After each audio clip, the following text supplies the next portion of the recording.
Rajasthan high court ने पंचायती राज संस्थाओं और नगरीय निकायों के चुनाव टालने के लिए राज्य सरकार के प्रार्थना पत्र पर सोमवार को सुनवाई पूरी कर ली है।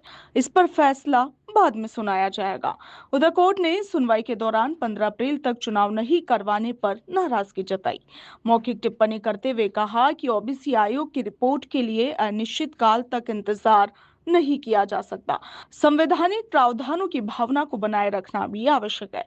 कार्यवाहक मुख्य न्यायाधीश संजीव प्रकाश शर्मा और न्यायाधीश संजीत पुरोहित की खंडपीठ ने सोमवार को इस मामले पर सुनवाई की।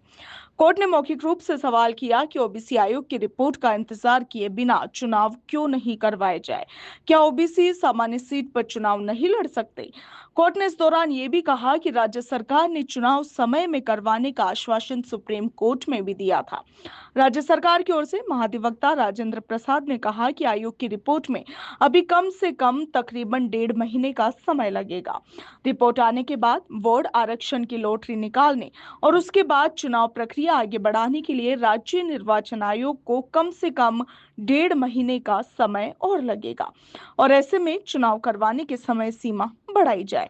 वहीं मूल याचिकाकर्ता पूर्व विधायक संयम लोढ़ा की ओर से अधिवक्ता पुनीत सिंघवी और गिरिराज सिंह देवंदा की ओर से अधिवक्ता प्रेमचंद देवंदा ने चुनाव टालने का विरोध करते हुए कहा कि लंबे समय तक चुनाव नहीं करवाना संवैधानिक प्रावधानों का उल्लंघन है। उन्होंने कहा कि सुरेश महाजन बनाम मध्य प्रदेश मामले में सुप्रीम कोर्ट ने ओबीसी आयोग की रिपोर्ट के बिना भी चुनाव करवाने के निर्देश दिए थे।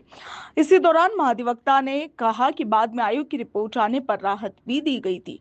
दोनों मूल याचिकाकर्ताओं की ओर से कहा गया कि सरकार ने 19 दिसंबर 2025 को सुप्रीम कोर्ट में 15 अप्रैल 2026 तक चुनाव करवाने का आश्वासन दिया था।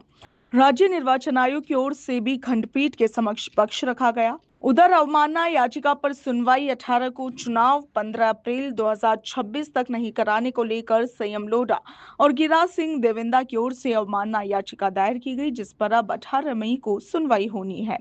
इधर आप देखिए कि चुनाव टालने को लेकर राज्य सरकार ने कुछ तर्क दिए हैं।